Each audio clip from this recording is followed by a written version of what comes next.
नमस्कार, प्राईम न्यूजमध्ये आपल्या सर्वांचे स्वागत. कैलासवासी आमदार अनिल भाऊ बाबर यांची शोकसभा विट्यात झाली आणि त्यातून भविष्यातील राजकीय चित्र बऱ्यापैकी क्लिअर झाले. अनिल भाऊंनंतर आता मतदारसंघात कोण हा प्रश्न प्रत्येकाला पडला होता, तो या शोकसभेत क्लिअर झाला. माजी मंत्री जयंत पाटील आणि आटपाडीचे तानाजीराव पाटील यांच्या भाषणाने आता अनिल भाऊंनंतर सुहास बाबरच हेही स्पष्ट झाले. पाहूयात काय म्हणालेत ते. आपल्या सर्वांच्यातून भाऊ निघून गेलेले आहेत. भाऊंच्या आठवणी आपल्या सगळ्यांच्या मनात असंख्य असतील ही मला खात्री आहे. गेले 38-40 वर्ष जवळून बघण्याची संधी मला मिळाली. भाऊंनी या भागासाठी किती खस्ता खाल्ल्या याचा अनुभव आणि याची साक्ष माझी काढू शकता एवढे जवळून भाऊंचं काम मी पाहिलेलं आहे. दुष्काळी भागातला एक तरुण पंचायत समितीमध्ये काम करणारा, सभापती असणारा तरुण स्वर्गीय वसंतराव दादांच्याकडे पहिल्यांदा तिकीट मागत होता 1985 साली. त्यावेळी दादांच्या उजवीकडे मी बसलेलो, भाऊ पलीकडे बसलेले. माझी भाऊंची कधी फारशी ओळख नव्हती आणि भाऊ 85ला सांगत होते दादांना, मला उभा करा, मी आता चांगलं काम केले, मी निवडून येऊ शकतो. आणि दादा त्यांची समजूत घालत होते. माझं वय 21 असल्यामुळे मी उभा राहण्याचा प्रश्न नाही, मी कुणाही तरी शिफारस घेऊन गेलो होतो. आणि दादा भाऊंना सांगत होते, आणि जरा थांब, दमाने घे. दादांच्या भाषेत दादा समजावून सांगत होते. त्यानंतर आम्हाला एकत्रित जेवण करताना आमच्या मनासारखं तिकीट मिळत त्यामुळे मी नाराज होतो.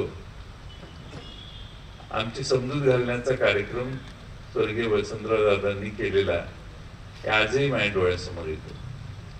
ती माझी भाऊंची आयुष्यातली पहिली ओळख. त्यापूर्वी मी कधी भेटलेलो नव्हतो. कालांतराने भाऊ विधानसभेत आले. दुष्काळी भागाची बाजू कशी मांडायची याच्यासाठी भाऊ सतत आग्रही राहिले.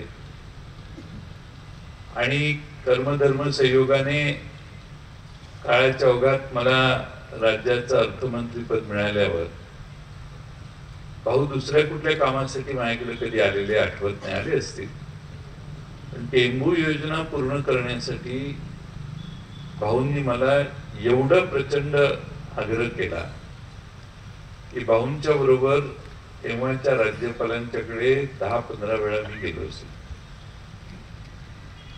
मी एवढा इन्व्हॉल्व झालो त्या कामात. टेंबूच्या योजनेला नियोजन विभागाच्या सचिवांनी कागदावर विरोध केला, फाईलवर.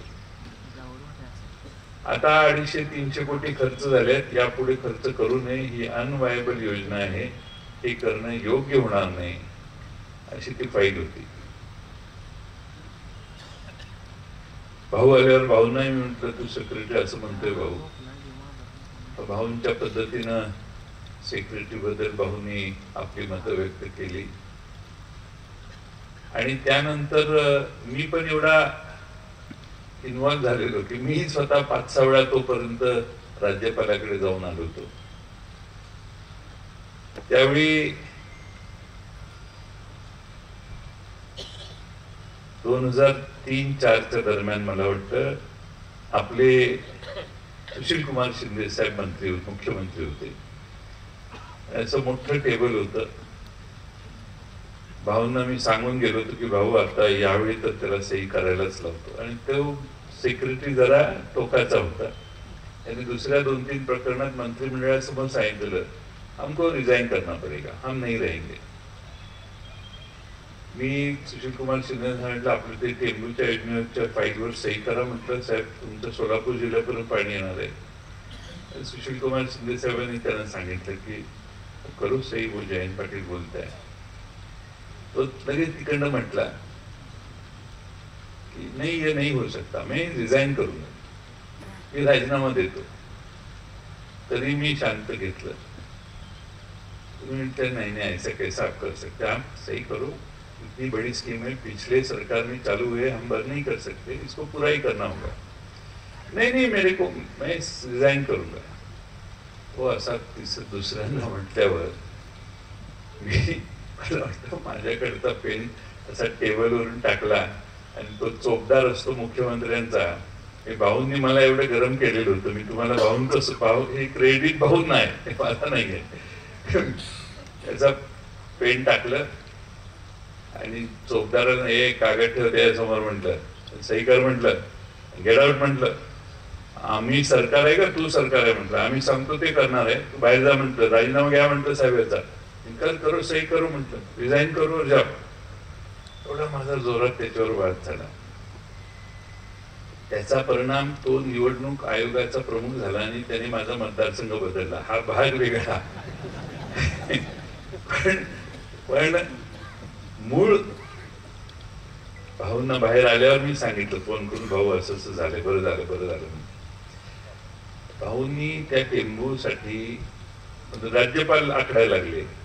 मग आखडायला लागले शब्द मागे घेतो, नाही तर तुम्ही घ्याल काय तर. राज्यपाल नकार द्यायला लागले.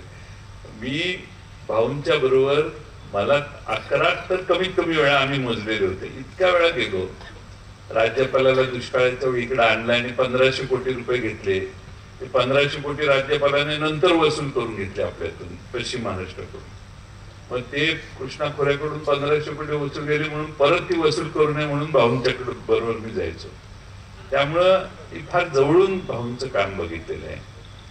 कार्यकर्त्यांना सांभाळणं आणि कार्यकर्त्यांना व्यक्तिगत ओळखून त्याचा पाठपुरावा करणं ठीक आहे. विरोधात गेलेल्या कार्यकर्त्यांच्या बद्दल वेगळी भावना असू शकते कोणाची, पण बरोबरच्या कार्यकर्त्यांना सांभाळणं आणि त्यासाठी हेलपाटे घालणं, कष्ट घेणं, हे भाऊंचं मी फार जवळून काम बघितले. कार्यकर्ता कसा असावा, तर माझ्यासारख्याला वाटतं की भाऊंसारखा कार्यकर्ता नेता असावा, जो अतिशय प्रामाणिकपणाने आपल्या माणसानं जपण्याचं काम करतात.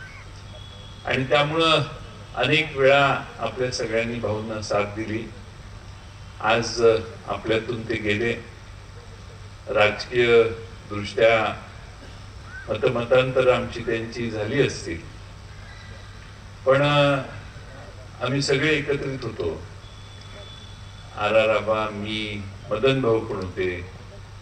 असंच गाडीतनं जाताना रामराव पाटील इथं जिल्हा परिषदेचे सदस्य होते, कदम साहेबांचे जवळचे होते. तिथं उमेदवार नव्हता. भाऊ मला म्हणते, चिंता करू नका, मी दिलेला उमेदवार उभा करणार का तुम्ही? नाव तर सांगा. नाव नाही सांगणार म्हटले, तुम्ही मला आधी वचन द्या, मी नाव घेतलं की ते उभाच करावं लागेल. आणि मग पहिलवानांचं नाव भाऊंनी घेतलं. एक कुठं काय केलं पाहिजे आणि कशी संघटना बांधायला पाहिजे याच्यात भाऊंचा अनुभव आम्हाला त्यावेळी फारच मार्गदर्शक होता. आणि म्हणून आज सांगली जिल्ह्यात असे अनेक नेते कार्यकर्ते झाले की ज्यांनी हा जिल्हा घडवण्यासाठी काम केलं. आज टेंबूचा हा पसारा अगदी सोलापूर जिल्ह्यापर्यंत गेला. 6व्या स्टेजचं काम मी पुन्हा जलसंपदा मंत्री झालो त्यावेळी भाऊ अनेक वेळा माझ्याकडे आले आणि 6व्या स्टेज मधल्या 119 गावांना आपण पाणी एक्सटेंड करून दिलं. त्यात खानापूर तालुक्यातल्या, आटपाडी तालुक्यातल्या गावांसाठी भाऊंचा प्रचंड आग्रह असायचा. आता पाणी मिळाले, वर्ष 1.5-2 वर्षात ती कामही होतील. पण मला खात्री आहे की या भागातल्या जनतेने या कामाची सुरुवात आमचं सरकार नसताना झाली, पण त्याचा पाठपुरावा करण्याचं काम या भागातले आपल्या सगळ्यांचे लाडके नेते अनिल भाऊ यांनी फार चांगला पाठपुरावा केला.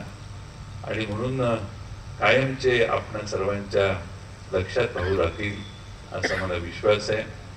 राजकीय प्रगल्भता, राजकीय समज ही प्रचंड उत्तम भाऊंची होती. आणि म्हणून आपल्या सर्वांना भाऊंच्या सारखा नेता आपल्यातून गेला याची कायम प्रहुरी आपल्या सगळ्यांच्या मनात असेल. मी वेगळ्या पक्षात असलो तरी या भागात आलो तर भाऊंना भेटायचं काम करायचो. भाऊही कधी पुण्याला, मुंबईला असले तर भेटायचे. आमचा दोघांचा व्यक्तिगत संबंध फार चांगला होता. आमच्याकडे सभापती करताना भाऊंनी मला सांगितलं, ह्यांना करता का? एकच वाक्य भाऊ बोलले आणि मी त्या व्यक्तीला माझ्याकडे सभापती केलं. एवढा आमचा चांगला संबंध होता. आज मलाही आमच्या सगळ्यांचे मार्गदर्शक, जिव्हाळ्याचे संबंध असणारे नेते आपल्यातून गेले याचं दुःख आहे. आबा, मदन पाटील भाऊ आणि आज आपले भाऊ हे सगळे जवळपास एकत्रित काम करणारे हे नेते होते. संपतराव नानांच्या नंतरची जी मधली पिढी होती त्यातले हे सगळे नेते होते. आज तीही जवळपास सगळे आपल्यातून गेलेले आहेत आणि म्हणून मला आज भाऊंच्या जाण्यानं आपल्या सगळ्यांना धक्का बसला. भाऊंच्या घरातल्या त्यांच्या दोन्ही चिरंजीवांची मोठी हानी झाली. मला खात्री आहे की आपण सगळे त्यांच्या मागे राहाल, ताकदीनं त्यांना आशीर्वाद द्याल.